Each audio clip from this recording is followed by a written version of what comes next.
Hi, and welcome to another episode of Living Resilient. Today, our guest is Funbi Karunwi.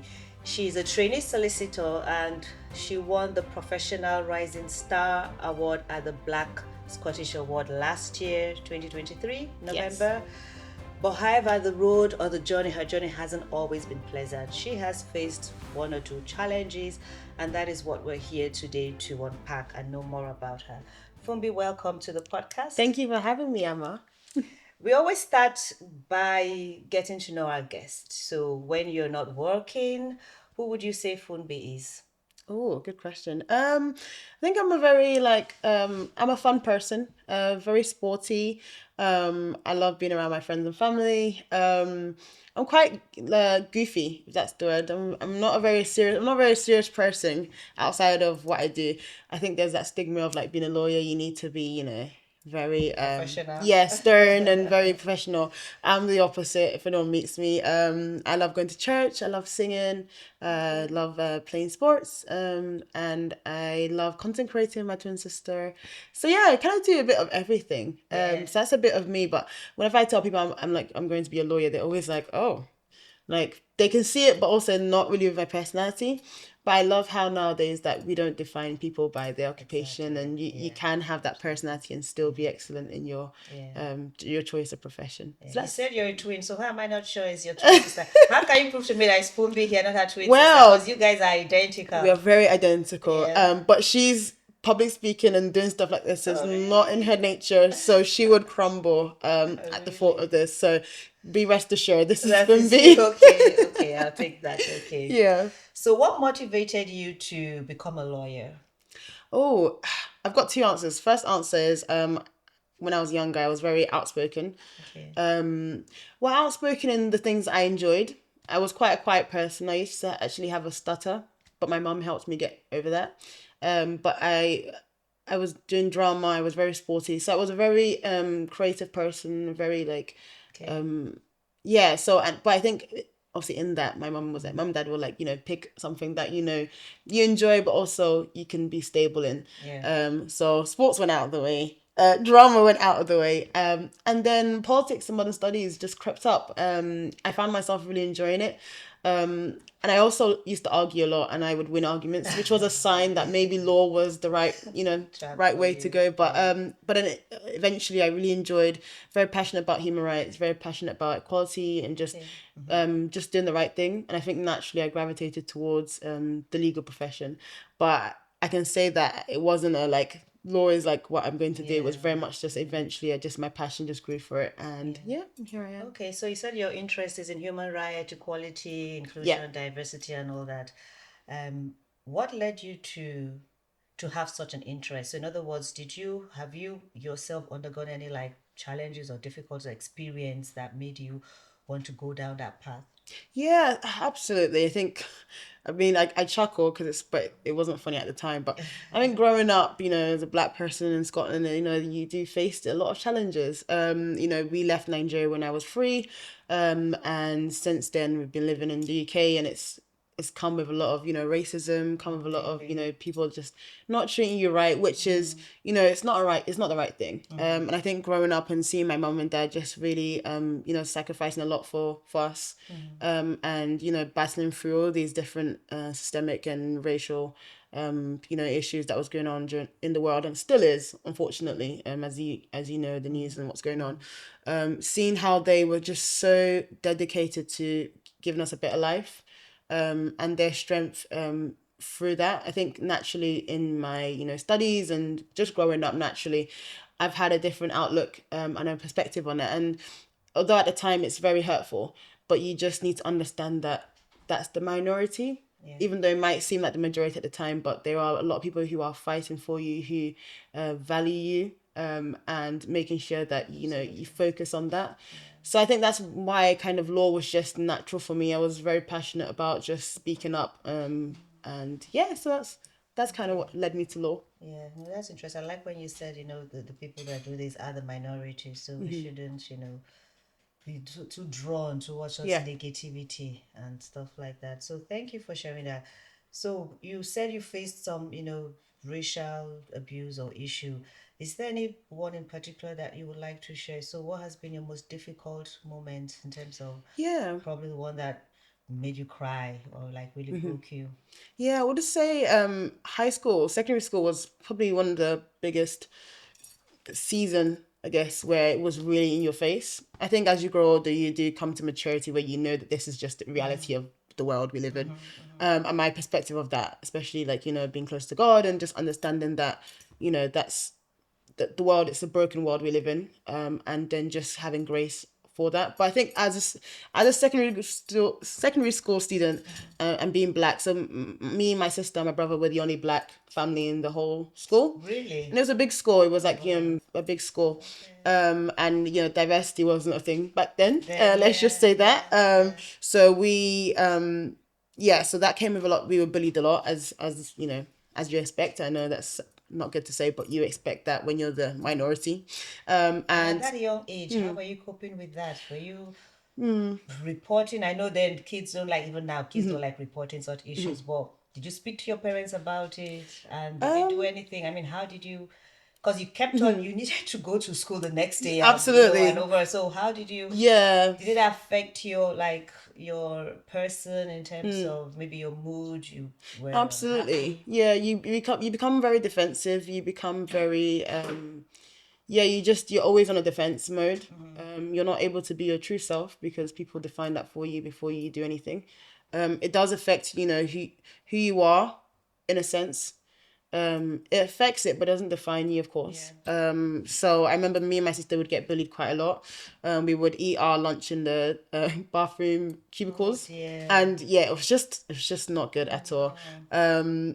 To the point where the janitor would be like, I think after 2 years, she was like, you two stop always eating in the bathrooms and stuff. Oh my And then since then, we goodness. had to like find a new place to eat. Like, can you imagine? And Oh I'm a wow. germaphobe, so like even the thought of me eating in a bathroom is just disgusting. But you do that because you just want to avoid being Yeah, anywhere, like yeah, just the not getting crowd. bullied, right? Wow. I smile, but that is quite disgusting things to hear, isn't it? Yeah, it is. It's Yeah. awful. I can't imagine that. And did you tell like your mom? Did you report to your No. parents? No. No, you just get on with it. You just keep it moving as long as you're going to school, getting the education, making your mum and dad proud, building a future for yourself. That was all that mattered to me. I'll get through the other the other stuff. I As mean, that is resilience on its own, but for a yes. child, I mean, how young? Probably it's at secondary school, Yeah, so like a teenager. 14, Yeah, 15, yeah. but that's really must have been very difficult. Yeah, no. And I think it's hard, I guess, but you have your siblings with you, so I wasn't like by myself. We both went through it together, but you become numb to it when you're a child. But until you grow older, you start to understand why the things happen the way they are. I think that's something a lot of black people can relate to. Yeah, A lot yeah, of black yeah. teenagers can relate to. So yeah, it's just if you ask a lot of black people, that they will say that like you just got on with it at the time. You don't make too much noise because the outburst is just not what you don't want more attention to be drawn More to you. attention. But I want to believe that something is being done now, as it's not that bad. I want to Yes. believe that in most secondary schools now, it's not that bad as it was maybe five, Five, ten six, years yeah, ago. no, absolutely. But then you also have the rise of social media and stuff, and that obviously helps to support people who are being bullied, and it allows that platform to be used to protect people, and not even just eating in toilets. You get called like make fun of your lips, make fun of your skin, but you laugh now because it's these lips and skin is what's selling, in a way that's what people are wanting to get. Yeah, And yeah. I laugh, and we have to laugh about these things because we should be able to live in that confidence knowing that this is Exactly. what people Yeah, want, yeah, even though it was used to shame us back, yeah. and I make fun of it now because if you don't, you're stripping yourself of the joy and the confidence you have in yourself. So it's just funny, some of these things, and although it's really heartbreaking at the time, but I think it's encouraging whenever people go through these things is to always show them the light. Make sure that they don't use that to focus on, because it will always be positive in everything. And I always try not to let negative things get to me, because Yeah. a negative thought would never produce a positive outcome. So that's always my way of thinking. So yeah, it wasn't nice, but I think here I am, and I'm so glad. It's made me strong. It's made me so more, like, so much more powerful. And that might be cliche, but I think in this world, as a black person in Scotland, you need to be powerful. You need to be confident. You need to be rest assured that you have what it takes to succeed. You're not short of anything. You're not lacking. You're more than sufficient enough to do exactly the same as what everyone else is doing. Yeah. And I think if you have that mindset, you can open doors. You can open doors for other people as well. It's not just about you. You know, you don't want to be the last person to hold the baton. You want to be Yeah. able to pass it on. That's the purpose of this life we live in. So that's my outlook on things like that. No, it's very good, very positive, and I think what you mentioned is the mindset, having the right mindset, because I know some people would have gone through what you did, but wouldn't have turned out the way you have. Yeah. You know, and that's because of the mindset, you know, what they choose to take in or let in and stay with them. Align those negative words or those ill, you know, treatments, define them, Yeah. and probably shuts them up. But I think with you, you went against all odds and you didn't allow that to, you know, like Yeah. make you in any other way that you're not supposed to be. Absolutely. And so that is one good sign of, you know, being resilient. And Yeah. I think you well done for you. And Thank you. want to also say thank you to your parents, because I have a feeling your parents would have a hand or would have had a hand Absolutely. in instilling some sort of positive vibes, or, you know, Absolutely. speaking some positive affirmations. Absolutely. You know, which you My would parents have. are my absolute role models. Yeah. They exemplify so much what it means to sacrifice. Okay. They are just amazing. And I make sure that in everything I do, that it's bringing, you know, making them proud. And obviously, I know no one's perfect, but as long as I'm doing my best to make sure that they're proud of me, and and everything that they've done is well worth it. But I think their attitude is not for me to do things that makes it well worth it. They know they know itself what they're doing is right. So it's not I'm trying to prove myself that you made a good decision. You know, it's more just to honor them and to reward them for what they've done. So that's Acknowledge them. Yeah. absolutely. Yeah, that's nice. That's very nice. Well done. So you went into, okay, so before you became a lawyer, Yeah. what was that experience you went through in school? Because I know you mentioned something which it's on the website as well. Maybe LinkedIn, I read it somewhere, where you were told that you were never going to become a lawyer. Yeah. So can you share that story to Yeah. us? When did that happen, and why was that said, and how did that impact you? Yeah. So at the end of the final year of secondary school, this is where you know put your UCAS applications. You figure out, well, yeah, just before 6th year, you do your personal statement, and you know you need to figure out what you want to study. So that's like the big topic in everyone's mouth as a student in that year. So we're figuring out, you know, what do you want to do? Do you want to do dentistry? Do you want to do medicine? Do you want to do law, and X, Y, Z? And I remember there was only one person who wanted to do law. And they from a really wealthy background. His dad was a dentist. He was the head boy. So this is a guy that, you know, everyone is like, whoa, lawyer, like, oh my goodness. He was the only one at that time. So for all we know, that's gonna be the lawyer of our year. So, and it's coming up, and I'm not telling anyone, but I really want to do law at that point. I did politics, I did modern studies, I got the highest grade in politics, and I got an award for it. So I was like, this is something I was really passionate about. So I said to my mum and dad, I want to do law, go for it.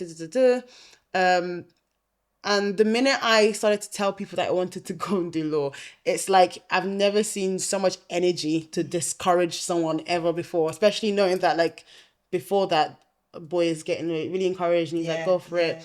And at that time, he needed to do volunteering work, and he had done 3 volunteering work. So this guy is ready and all set. I had not done one.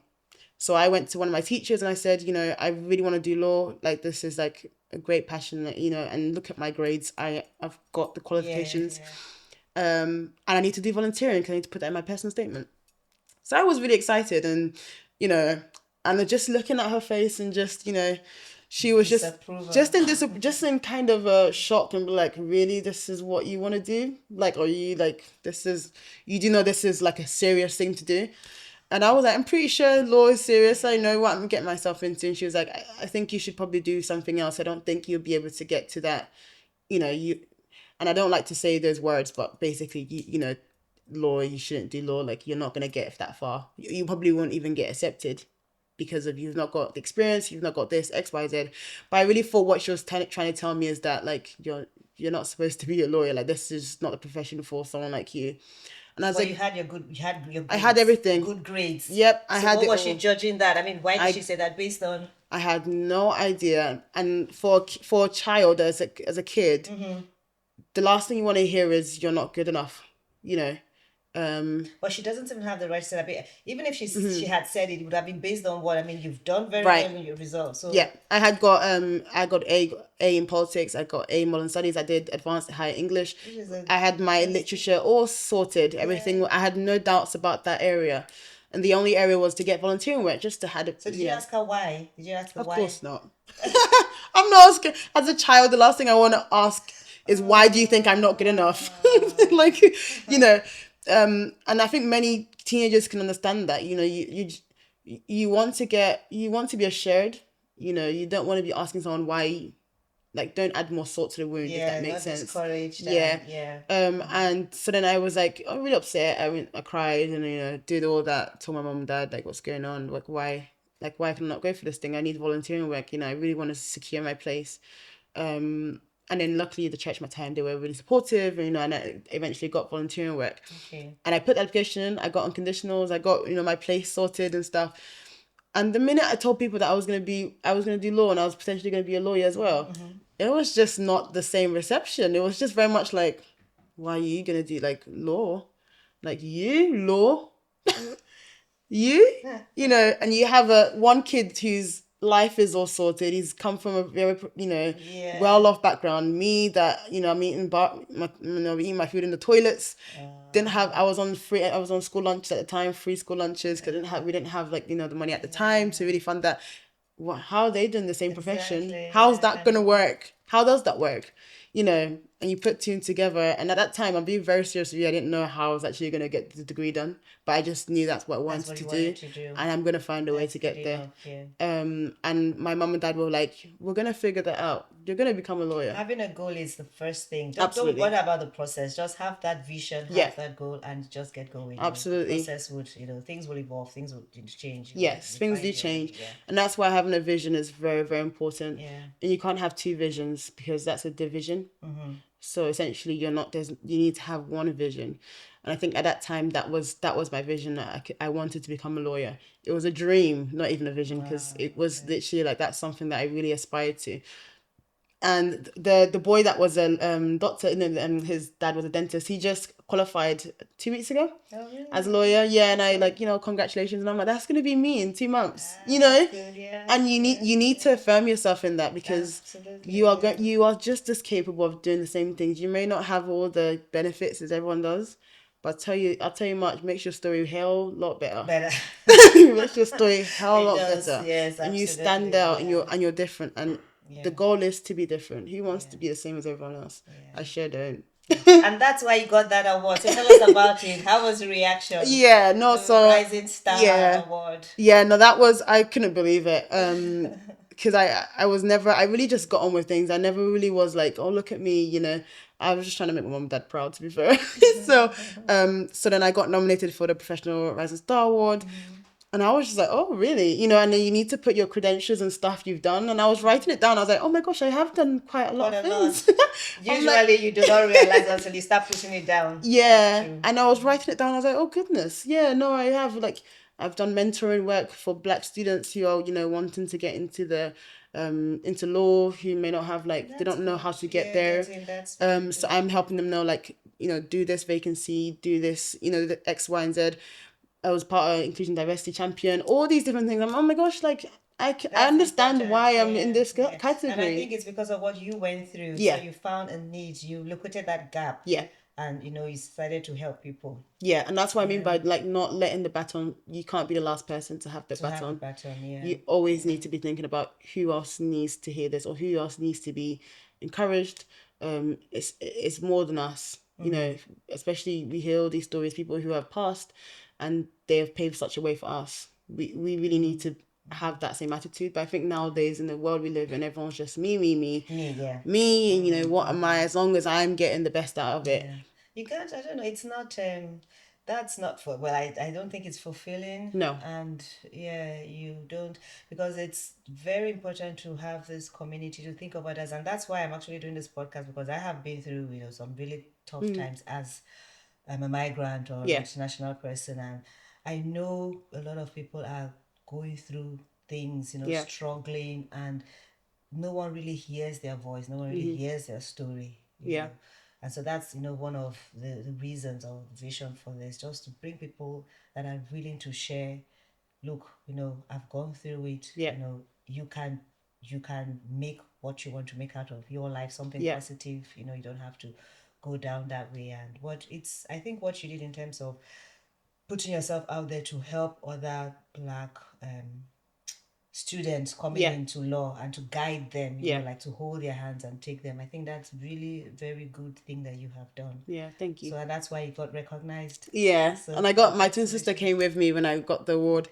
I was just sat there like, oh my goodness, I was, because the finalists they were absolutely phenomenal. These are very very high level men and women in that category. Oh, really? And I really aspire to like I aspire like they inspire me a lot. Yeah. So then they said my name, I was like, oh, me. But once again, it's just that child being, yeah, absolutely, it's you, so Embrace it. embrace it. You have to, and that's I think that's another thing as well to encourage people is like embrace your success as well. Don't just embrace your difficulties, because a lot of us, of course, the difficulties are fuel. They fuel us to be better and go for it. But also embrace when it comes to you, the success comes to you as well. Shout that out just as much. So that's why I was saying, and yeah, I got the award. I did my speech. I didn't even know what I was saying. I was just so nervous and happy and all the emotions at the time. And yeah, I think that just encouraged me to just keep going. Even when I do qualify as a lawyer, it doesn't end there. Yeah. There is a lot of work and support that I could give out to people. And also representation is a big thing. Exactly. When I was growing up, there was no black lawyer. Yeah. I'm sorry, I did not see one. Like there was not one on the poster. There was not one at the open days. There was not one at any training. There was not one in anything, and that impacts. That has a big impact.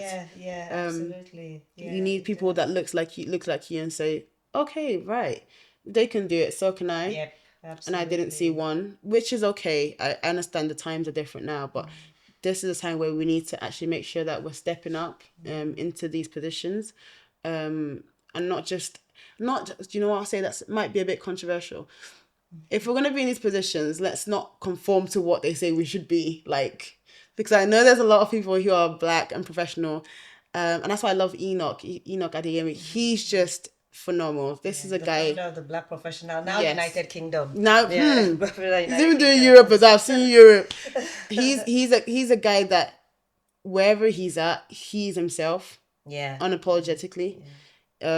And I love that he still wears his cultural wear even in like some of the events, and I love that. Let's not become like we get into these high places and we forget our. I think it's part of it. Might have to do with kind of feeling like an imposter, kind of. Yeah, that's what I think. You're too conscious of yourself, and you want to try to fit in with the crowd, so you tend to lose your own values along identity the way. as well. And identity. I will say I went to I won't say the name of the company, but I went to like a pub quiz kind of like a month ago actually, sorry.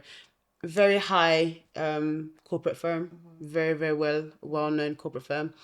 And I sat there, only black person again, as you do. I just sat there and I just said, you're used to that. I'm used to it. I was so used to it. I sat there and I couldn't join in any conversations. Nothing was relative to me at all. And I just sat there very quiet. I started going on my phone as you do when when there's nothing to talk about. And it made me feel, I just thought to myself, I hope in the next 5-10 years it's not like that. You can only hope, right? But it's making me think I need to take steps to make sure that this is not the norm. We need people in these places, in these rooms, who represent the community, who represent this world that we live in. And it was just very much like I was the only person sat there and said, there's not one conversation I could enter, and I'm on my phone, but I should really be networking and I should really be getting to know people. But if there's no one that I can relate to, and there's no one that is diversity was just not there at all. So I think that's something that I can take away. It's challenged me over the last year. Maybe it's a little hint, but I really want to start something that kind of launches into something like that, and a place or just a community where people can just be really high successful business and business people, but also be very much themselves. Yeah. I think that will be, there's a networking on its own can be challenging. But there's some tips I would say going about that when you're in a room with professionals and not knowing how to reach out or look for someone and initiate a conversation. It's tricky, it could be daunting, but those are skills that I think you could, learn. But maybe off the camera, we would share that. I'd love that. So, no, you have the gems, Emma. You have the gems. No, but yeah, it is. Networking is a skill on its own, believe me. Just like communicating or, public speaking. Yeah. It is. So I can understand sometimes you go into a place and you feel, there's no one that looks like me here. So therefore, I can't go to anybody and, speak. Because I know, from my line of work, sometimes they don't do it intentionally. They just don't want to maybe embarrass you or sometimes, to be fair, they are also struggling to how do I approach this lady? How do I start a conversation You're with right. her? Do you understand? So it goes it's both a two-way ways. street. But like I said, it's a skill, but we'll talk about it. Yes. Okay, thank you for sharing that. So before we end, what advice? So you've talked about, the challenges, the difficulties you've gone through, the part that when your your teacher said you weren't going to be a lawyer, but you've defined all odds, which is good for you. What advice would you give to, because I know they are young people out there, teenagers, maybe in school, wanting to leave secondary school, maybe go to university, struggling with identity issues. Now let's look at the foreigners, people that are not, British, and they are struggling with the self-identity and lack of confidence, imposter syndrome. You've gone through all that, you know, and you're doing very well now. So what advice would you give to let's say somebody that is listening to this podcast now? I would say the first thing it would be just to identify what it is that you're going through at the time. Don't just let it just happen to you. Be able to identify and say, okay, right, this is happening. For example, at school, I don't think I'm given the same opportunities as my white students, right? If that's one thing that's happened to you in particular, okay, now you need to figure out, okay, what can I do to overcome that? That could, number one, either go to your parents or, speak to your teachers. But make sure that what I know that one thing I wish I did when I was younger, when I was in secondary school, is I spoke out more about it. And I think now is a time where we actually are empowered to do such things like that. We need to take that opportunity. I think a lot of us Black people, I think we don't really take our hands and grip the opportunities when they come. We sometimes we don't expect them to come, and that's why we're not able to launch ourselves into it. We need to make sure that when we see opportunity, grab hold of it. This is a time for us to step up and really go for it, because there's many people when you go for it who will be so proud of you, who will be able to be like, actually, I want to take this journey with you. And that's what I did. The moment I launched myself and said, right, I need a training contract. If I want to become a lawyer, Funbi, you need to tell yourself the truth. How are you going to get a training contract? I launched myself. I saw something, an advert on Instagram or something. Training contract, or it was like an internship, and I said, okay, this isn't a training contract, but let me just go for it. The moment I did that, I was receiving emails, I was receiving so many things like, oh, you need a training contract, right, this happens after this program, join this program, do this, XYZ. You need to first launch yourself. Take the opportunities as they come, because there are many opportunities that are happening right now for Black people that we didn't have. And that's a great, great thing. So focus on that. If you, for example, you feel like, why am I not getting some opportunities? There are many, many organizations that are looking for Black students in particular to launch them into these really big positions, and whether it be internships and whether it be just like a vacation program. They're looking for you. Know that people are looking for you, and not just looking for you as just as a number, but they want to improve the lives, they want to improve the opportunities of Black people. So know that if you're going for a challenge, if you're going for something that's difficult, and you know it's because you're Black, and you know because either you're a Black woman or whatever the case may be, know that there are opportunities there that are there for you, because that changes your whole perception. That means that if you know there's opportunities for you, you're more positive, you have a positive outlook, and you're not focusing on what the challenges. You're just ready to launch yourself into the opportunities that come. So I think that's what I would say, just launch yourself, reach out to people that you see on LinkedIn, reach out to people you see on anywhere. I would say you never know where you could land yourself. I want to be an immigration lawyer and I'm doing the corporate now. And the reason why I didn't do corporate is because there's barely any Black people in the corporate. Like corporate law is not really known for Black people, let's be honest. It's in immigration, it's in all these, we all know how it is. But I found myself in corporate, and would I have chosen corporate? No. Why? Because I knew I probably was very unlikely to get in that position. That's an outlook that's a negative outlook. Thankfully, I was able to launch myself and it brought me to this position. But had I not launched myself, I probably wouldn't be. Absolutely. I wouldn't be qualified as a lawyer in 2 months, I'll tell you that. So I'm grateful for it. It's uncomfortable. It's not the nicest, being vulnerable and putting yourself out there. It can be quite daunting. Especially because a lot of people come to you, you kind of feel a bit like you have to prove yourself. But just know it's temporary. You always need to prove yourself. As a Black person, you need to prove yourself, probably even 10 times more. So be encouraged, put yourself out there. But know that you need to be uncomfortable for you to grow. I was uncomfortable a lot. I've been, and I still am sometimes, very uncomfortable on many occasions. But I know I need that. It's a ingredient for growth. You need to be uncomfortable. Yeah, definitely. You need to put yourself out there. You need to be around people that challenge you. If you're the smartest person in the room, get out of that room. You need to be in a room where people are further ahead than you. Because what does that do? That sharpens you. That pushes you. That challenges you. Absolutely. I don't want to be in a room where I'm the only one that's forward thinking. Or I'm the only one that's growth. That's development. Absolutely. Yeah. You need to be intentional about that. Put yourself in rooms where you're challenged.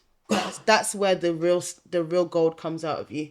And I can say that because I've been in rooms that I'm not there yet, and now I'm in rooms where I'm there. So that's what I would say. Really embrace uncomfortability, embrace the challenges. Use them as a tool to succeed and not a tool to destroy you, or use as a tool to push you forward and not push you back. That's what I would say, because whether we like it or not, we will always be challenged as Black people. We'll always be, especially with the news going on and all that stuff. Hate is real. Hate crimes is real. There's people are racist and people do not want the best for people that look like us. So that's not going to change. But what can change is us moving forward, is us, grabbing opportunities as they come. Because that's when we can really see the growth and development we have as as a community, as Black people. So that's what I would say. Thank you. Go so for much. it. You definitely. No, you did. You've made so many good points there, and the part about diversity. Yeah. I think even research now has identified that a diverse team or a diverse group is more productive, much more successful. Yeah. Because you have these different ideas, different perceptions. You know, in the group. So thank you so much for those advice. So putting yourself out there and not being afraid of instability or change, because those are the ingredients. Being uncomfortable are the necessary ingredients you need to grow and to develop yourself. And if you don't take those steps, you won't be seen. No. And you will just remain where you are. So thank you so much, Funbi, for coming to the podcast. And that's what we have for you today. Thank you so much. Remember to be educated, stay enlightened, to become empowered. See you in the next episode. See ya. Bye.